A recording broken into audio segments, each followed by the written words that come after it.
2024년 3월 4일 이정훈입니다. 22대 총선을 앞둔 2024년의 대한민국 정치, 어떤 구도를 갖고 있을까요? 보는 사람마다 다 다르겠지만 하나의 관점은 범죄인대 수사관 구도다, 이렇게 볼 수도 있습니다. 자범 이재명 민주당 대표를 하고 있고, 범법자 유죄 판결받은 1심에서 조국, 무슨 당 만들었죠? 조국 신당을 창당했습니다. 또 돈봉투 사건으로 구속되어 있는 송영길, 내일 모레인가요? 소나무당을 만들겠다고 합니다. 이 전부 다 범법자들이 당을 이끌려고 합니다. 왜? 살기 위해서. 반대로 여당 측을 보게 되면 대통령 윤석열 검사 출신, 국민의힘 비상대책위원장 한동훈 검사 출신. 네, 검사 대 자범 구도가 아닌가 생각이 됩니다. 범법자들이 야당 정치를 하는 세상이 됐습니다. 이재명, 조국, 송영길. 네. 이 대열에 임종석도 끼려고 하는 걸로 보입니다. 임종석이 최근 민주당을 탈당할 것처럼 바람잡더니 갑자기 회군했습니다. 왜 그럴까요? 네, 정치를 이용해서 살려고 하는 걸로 보입니다. 그렇다면은 우리 민주당이 중심이 된 야권 정치는 우리가 마음껏 최대한 비판을 해야 된다. 전 이렇게 봅니다. 세상이 참 신기하게 돌아갑니다. 경기 인천 지역 언론인 경인일보가 한국사회여론연구소에 의뢰해서 3월 1, 2일 인천 계양을 대상 여론조사를 했습니다. 이재명 지지가 45.2, 원희룡 지지가 41.6. 그래서 4%포인트도 안 되네요. 3.6%포인트 차이로 확 줄었네요. 그 전에 10%였다가 8%였다가 계속 16%였다가 8%가 줄어오는데 확 주네요. 네, 이재명이 쫓기고 있습니다. 이재명 씨가 과연 계양에서 승리를 할까요? 승리하지 못한다면 어떠한 사태가 벌어질까요? 자, 또 하나의 큰 관심거리가 임종석 씨 회군입니다. 임종석 씨는 말뚝 소리를 들었습니다. 자기가 한양대학교 학생회장을 하면서 또 전대협 의장을 했기 때문에 한양대학교가 있는 성동 갑에 출마를 해야 되겠다. 또 그곳에서 과거 2번 국회의원을 해먹은 적이 있죠. 그래서 그쪽에서 출마하려고 민주당에서 공천을 안 해주니까 윤영찬, 송갑석 이런 사람들과 거기 나와서 유세를 했는데 한 시민이 야, 임종석 씨, 당신 여기 말뚝 박았어? 말뚝이야? 이랬습니다. 네. 임종석은 그쪽을 말뚝으로 받고 싶고 했는데 갑자기 그렇게 말뚝질을 하고 있던 임종석이 민주당이 자기 컷오프한 건 수용한다라고 페이스북에 밝히면서 회군을 했습니다. 왜 이럴까요? 그 이유는요, 2가지로 봐야 될 것 같아요. 우선은 월간조선이 잘 보도를 했는데 중급 앤드 성동 갑이죠. 이쪽은 전략공천을 하는 게 맞아요. 경선이고 뭐고 할 수가 없는 지역입니다. 왜냐하면은 민주당 당원 당규가 그렇게 돼 있기 때문입니다. 더불어민주당 당규 제13조 2항 3호에는 현역 의원 또는 그 지역에 당협위원장이 사고를 쳤거나 또는 공석이 된 선거구는 전략선거구로 지정해서 전략공천을 할 수 있다라고 되어 있습니다. 임종석 씨는 이 지역구에서 16, 17대 국회의원을 했을 겁니다. 18대에는 못하고.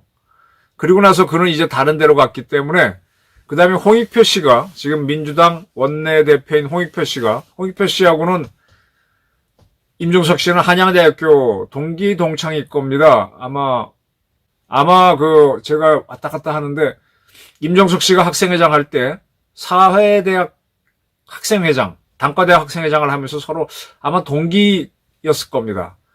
그런 홍익표 씨가 성동에 나와서 국회의원을 3번을 했죠.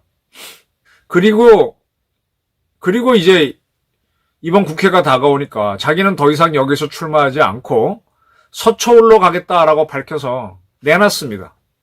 현역 의원이 자리를 내놨기 때문에 아까 말한 그 당규에 따라서 여기는 전략 공천을 하는 게 맞습니다. 그런데 임종석 씨가 거기서 내가 뭐 경선을 하겠다, 나를 해달라고 하는 거는 민주당 당규랑 안 맞죠.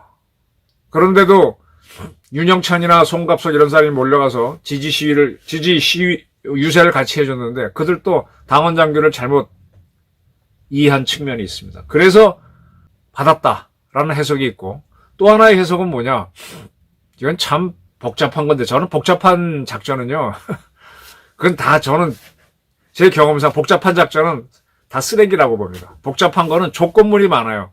요렇게 해서 사람이 작전이라고 하는 건 정광석화처럼 하기 때문에 속도감 있게 하나로 치는 거지 요렇게 못합니다. 축구 시합에서 문전에서 요렇게 패스해서 골 넣는 경우도 있겠지만 대부분 노골이 됩니다. 그냥 정광석화처럼 들어가야 돼요. 작전은요, 군사작전은 복잡하지 않아요. 굉장히 단순합니다. 속도로 들어갑니다. 그래서 군사작전에서는 속도 빠른 전투기, 미사일 이런 게 중요한 거예요. 요렇게 하는 거는 연극 같은 거, 영화 같은 거에서는 가능하죠. 재미있기 때문에. 안 됩니다. 근데 이렇게 풀어놓은 해석들이 있어요. 뭔가 하면은, 한 언론에서 좀 이것저것 써놨던데, 왜 임종석이 그랬냐. 지금 이석연, 그 전에 이 양반이 국회 부의장 지낸 분이죠. 그 양반이 불교방송과의 인터뷰에서 그렇게 얘기했어요. 이 양반이 이낙연 씨랑 가까운 모양인데, 임종석이 3월 2일 날 이낙연과 통화를 했다. 그리고 3월 3일 날도 통화했다. 그런데 그 다음날은 갑자기 통화를 안 되면서 컷오프를 받아들이겠다라고 돌았다 이거예요. 그 왜 이러느냐. 이석연 씨 추측은 처음에는 분명히 이제 민주당에서 자기를 박대하는 걸로 보고 탈당을 하려고 했습니다. 그래서 이낙연 씨도 3월 3일 날 자기가 광주에서 출마하겠다라고 밝히려고 했는데 그걸 연기하면서 임종석을 만났다고 하죠. 통화는 분명히 했습니다. 그래서 원래 이제 임종석 씨도 학교는 서울서 나왔습니다. 저도 뭐 경상도에서 태어났지만 학교는 다 서울이듯이 임종석도 전남 장흥에서 태어났지만 학교는 쭉 서울서 나온 걸로 알고 있어요. 그러나 어쨌든 호남이 뿌리니까 당신이 이낙연 씨가 이끄는 지금 뭐죠? 새로운 미래인가요? 그쪽으로 온다면 광주에 출마를 하게 해줘서 그쪽에서 바람을 잡고 나와 같이 바람을 일으키자. 민주당을 응징하자. 뭐 이렇게 얘기했던 것 같습니다. 그리고 이제 그 다음에 이석연 씨 해석에 따르면은 그리고 바로 임종석 씨가 광주에 내려와서 사람들을 만났는데 새로운 미래 이낙연에 대한 기대가 거의 없고 오히려 민주당이 더 탄탄하다는 걸 알고 그런 상태에서 다시 이낙연 씨가 건 전화를 광주에서 받은 걸로 보이는데 이낙연 바람이 없다는 걸 알고 포기를 했다 이렇게 해석을 합니다. 뭐 그럴 수도 있고 아닐 수도 있어요. 이건 맞을 수도 있고요. 그래서 이제 새로운 미래로 탈당을 하지 않았다. 그리고 또 하나의 해석이 뭔가 하면요. 지금 이재명 씨가 아까 제가 말씀드린 대로 경인일보 조사에서 3.6%포인트로 과거 16% 차이가 나던 게 확 줄었죠. 쫓기고 있습니다. 그럼 이재명 씨가 개항을 해서 지면 그러면 당대표를 유지하기 어렵겠죠. 그래서 민주당이 흔들리게 될 때 임종석이 당대표로 나가기 위해서 성동을 컷오프를 받아들였다. 이런 해석이 있고 또 하나는 이재명 씨가 설사 당선된다고 하더라도 이번 선거에서 지금 쭉 보게 되면 민주당이 계속 여론조사가 안 좋게 나오죠. 참패를 하게 되면 이재명은 자기 당선 여부와 관계없이 당대표를 내놓게 된다. 그때 임종석 씨가 당을 이끌기 위해서 민주당에 남았다라고 하는데 민주당에 남는다고 하면 어떤 형식으로 하는 국회의원이 되는 게 좋죠. 근데 현재 갑자기 막판에 공천받을 때가 있으려나? 그게 없다면은 아닌데 저는 그렇게 봅니다. 그럼 임종석 씨는 왜 민주당에 남았을까요? 이제 해석을 해야 됩니다. 저는 자기 보호 때문이라고 봅니다. 이게 좋은 예가 지금 1심 유죄 판결을 받고 조국신당을 창당한 조국입니다. 그 당을 갖고 있으면 이재명도 당대표를 하니까 지금 1심 선고가 벌써 나왔어야 하는 것들이 재판이 연기되면서 총선 이후에 형이 나와도 나오게 되죠. 그런 식으로 다 보호를 받고 지금 뭐 자유롭게 큰 소리 치면서 오히려 사법부를 압박하잖아요. 그래서 조국도 당을 만든 거 아니냐 싶은데 또 한 명의 인물이 누구냐? 송영길입니다. 송영길 씨가 지금 재판장에 하루 나온 모양입니다. 기사를 보게 되니까 그새 3개월 만에 이제 모습을 드러냈는데 머리가 희끗희끗했다라고 상당히 애처롭게 기사를 써줬는데 머리가 희끗희끗한 게 아니라 하얘졌을 거예요. 무슨 얘기인가 하면 교도소에 들어가면은요 머리 염색을 못해요. 그래서 옛날 그 김은종 씨 박근혜 대통령 탄핵될 때 김은종 씨 맞죠? 그 양반도 수감돼 있다가 오랜만에 TV에 나오니까 완전 백발이고 저도 뭐 과거에 제가 아는 분이 수감돼 있어서 만나러 갔더니 그분도 완전히 하얘져 있더라고요. 예. 염색을 못하기 때문에 하얘져 있습니다. 그럼 그가 이제 법원에 나와서 뭘 요구했는가 하면은 자기가 3월 6일 날 소나무당을 만들어야 되니까 나를 불구속으로 풀어달라. 재판을 불구속으로 받게 해달라 그랬습니다. 그러면서 하는 얘기가 돈봉투 돌린 사건은 나는 모른다. 나에 대해서 정치적 책임은 물을 수 있지만 법률적으로 나는 관여 안 봐도 없고 모르는 사건이다. 라고 그랬고 그가 만들어 유지했던 재단이 먹고 사는 문제 연구소잖아요. 먹사연. 여기도 정치 자금을 수수한 혐의가 있습니다. 근데 그것도 내가 관여한 바가 없다. 나는 모른다 이겁니다. 그리고 송영길 씨는 부인도 변호사고 자기도 변호사인데 개양을 해서 그냥 허름한 아파트 한 3억도 안 되는 아파트에서 살아왔죠. 자기는 청렴하게 살아왔는데 이렇게 돈 받은 걸로 나도 모르는 사이에 이렇게 한 건 정말 억울하다 이건데요. 참, 그래서 대표가 책임을 지는 겁니다. 밑에 사람이 해먹어서 그 관리 책임을 지휘관에 묻잖아요. 참 송영길 씨는 자기 억울하다고 지금 108배를 하면서 수감 생활하고 있다. 그런데 나를 좀 풀어다오. 불구속이라도 보석도 좋고 풀어다오. 그러면서 내가 이 당을 좀 만들고 그렇게 해서 그 당을 갖고 윤석열을 탄핵하겠다 이렇게 주장합니다. 당을 만들면은 살 수 있다라고 보이는 거죠. 그 얼마나 노심초사했으면은 그 마음을 108배로 매일같이 하면서 흰머리가 쭉쭉 나올 만큼 애를 썼겠습니까? 네. 임종석도 뭔가 불안할 수 있어요. 그가 정치적 행보를 잘못해서 민주당과 지금 아까 잠깐 이석연 씨 얘기를 통해서 말씀드렸지만 호남 쪽 민심이 이낙연한테로 안 가고 여전히 이재명이 이끄는 민주당이 있다고 하면은 임종석도 잘 골라야죠. 임종석은요 상당히 영악리한 사람입니다. 한양대 학생회장 하면서 전대합 의장 하면서 임종석 외국어대 학생을 북한으로 청년학생 축전에 몰래 보내는데 성공해서 스타가 됐었죠. 그리고 수배를 받았을 때 이리저리 피해 다녀서 뭐 피해 다녀서 대단한 영웅이 됐는데 사실은 저희랑 같은 학번 때 그때는 전학년이라고 그랬을 거다. 서울대 학생회장이 이정호도요. 참 오랫동안 피해 다녔고 저희보다 선배인 이철 그 민청학년 사건의 이철도요. 경기고등학교 출신이죠. 굉장히 오랫동안 피해 다녔습니다. 이 대학교를 무대로 해서 숨으면요. 상당히 잘 숨을 수 있어요. 근데 어쨌든 그렇게 미화가 많이 됐죠. 이러한 임종석 씨가 30몇 살 때 정치로 나옵니다. 정치로 나와가지고 16대, 17대 국회의원을 합니다. 16대 국회의원에서는 누구를 이기는가 하면은 이세기 의원일 겁니다. 그때 뭐 보수계에서 굉장히 유명한 국회의원을 성동갑에서 이기죠.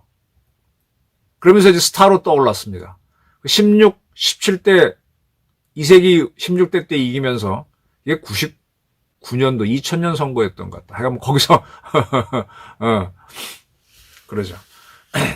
그리고 이제 국회의원을 2번 하다가 그 다음 3선 때는 집니다. 그때는 누구한테 지는가 하면 경선에서 아예 이름 없는 사람한테 근데 표를 열심히 닦아온 사람한테 아마 그렇게 지는 걸로 제가 알고 있어요. 그리고 나서 노무현 정부가 들어섰을 때 그때 노무현 정부에서 과거 김대중 정권에서 북한에 돈 주고 정상회담 한 거 대북 송금을 수사했잖아요. 그걸 하지 말라고 적극적으로 반대를 했었어요. 2008년 MB 때 이루어진 총선에서 그때는 한참 이명박 이기가 좋아서 한나라당 김동성 후보한테 밀려갖고 18대는 그래서 삼선 의원이 못 되네요. 그리고 나서 민주통합당에서 사무총장을 하는데 여기에서 정치자금법 위반 혐의로 걸려들면서 그는 이제 유죄가 나오니까 밀려나죠. 나중에 2심에서 무죄는 받지만 밀려납니다. 그리고 그는 2014년에 이게 문제인데 사단법인 요 얘기 하기 전에 다른 얘기부터 하겠습니다.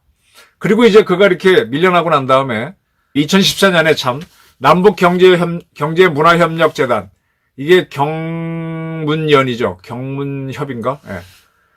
이걸 만들어서 뭔가 하면은 이제 북한의 노동신문이라든지 북한의 중앙방송이 보도하는 그런 자료를 받아갖고 우리 언론들이 썼어요.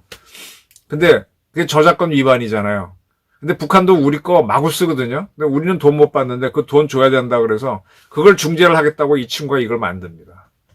그리고 그걸 하면서 그때는 어디에 가 있는가 하면은 박원순 시장 밑에 가 있습니다.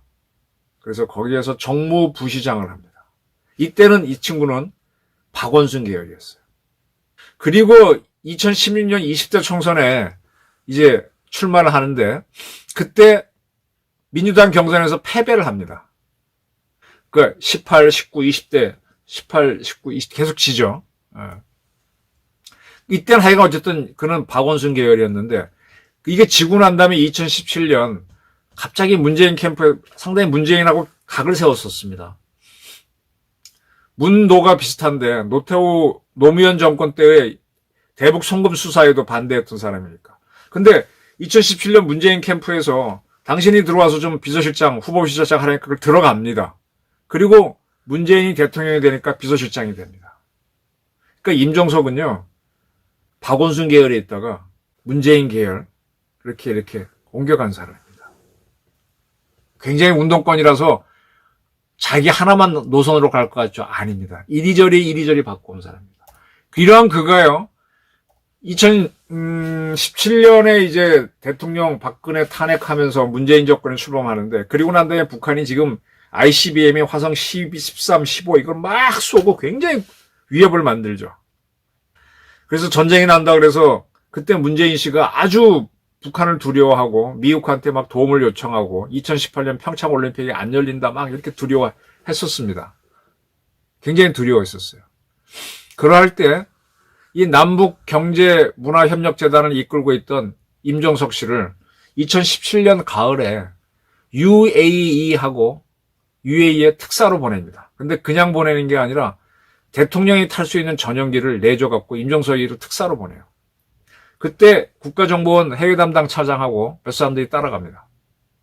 그래서 UAE에 가서 거기 문재인 정권은 기본적으로 원자력을 하면 안 되는 탈핵 정권이었는데 대한민국 짓고 있는 원전 문제는 계속 짓겠다고 이렇게 해주고 거기서 친행노선을 걷고 난 다음에 그리고 난 다음에 다시 임종석이가 레바논에 갑니다. 레바논에는 대한민국 특전사 부대인 동명부대가 가서 그쪽 치안 유지 작전을 하고 있습니다.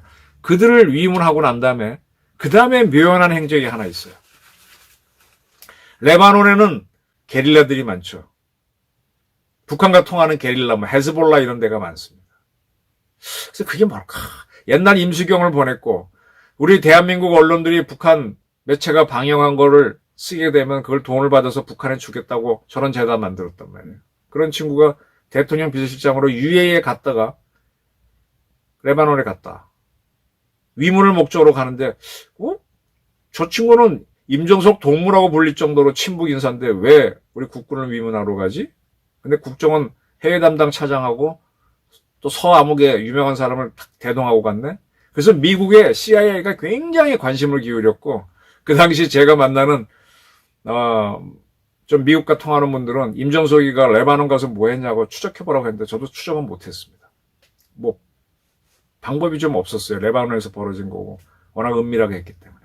그리고 난 다음에 갑자기 해가 바뀌어서 1월 1일 날 김정은이가 아주 유화적인 신년사를 발표하면서 그리고 바로 열린 평창 올림픽 때 김여정이가 옵니다. 그래서 그냥 갑자기 남북관계가 화해가 만들어지죠. 그때 국민들이 깜짝 놀랍니다. 김여정이가 와서 어쩌고, 일부 보수단체들은 데모하긴 했지만 확 밀려납니다. 그리고 나서 4월 달에 판문점에서 도보다리 남북 정상회담이 열리면서 문재인의 인기는 상한가를 치죠. 그때 그 남북 정상회담을 총주의했던 사람이 누구냐? 임종석입니다. 임종석 동무입니다. 임종석의 카운터 파트너가 누구였느냐? 김정은의 여동생 김여정이었습니다.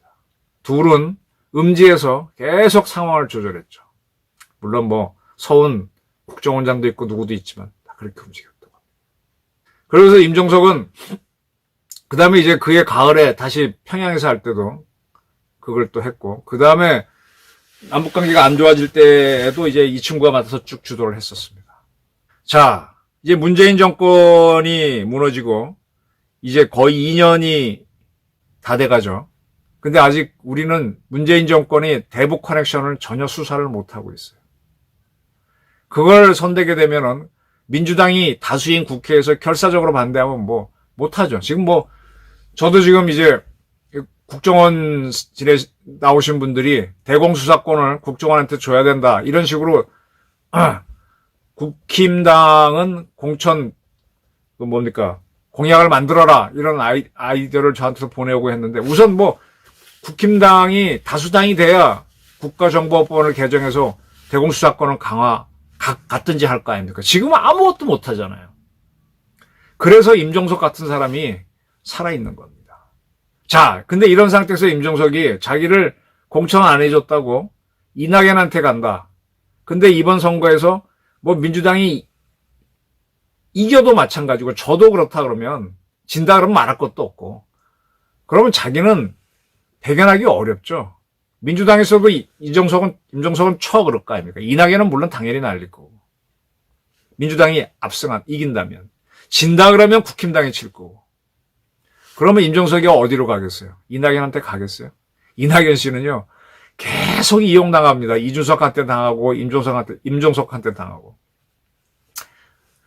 그러면 이제 판단을 해야죠. 이 친구는요, 아까 말한 대로 박원순 계열에 있다가, 그때는 이재명하고도 별 사이가 안 좋았어요. 그 다음에 문재인한테 갔다가, 이제는 이재명한테 붙는 거죠. 이렇게 붙으면서, 지금 정치를 이용해서 살아남으려고 하는 게 아니냐. 저희 해석입니다. 아까 어떤 분은 이재명이가 실패했을 때, 이번 총선에서 떨어지거나 민주당이 참패했을 때 당대표로 나가기 위한 거다. 그게 그렇게 마음대로 될 것 같아요, 당대표가. 그건 훨씬 더 많은 장악력이 있어야 되는데.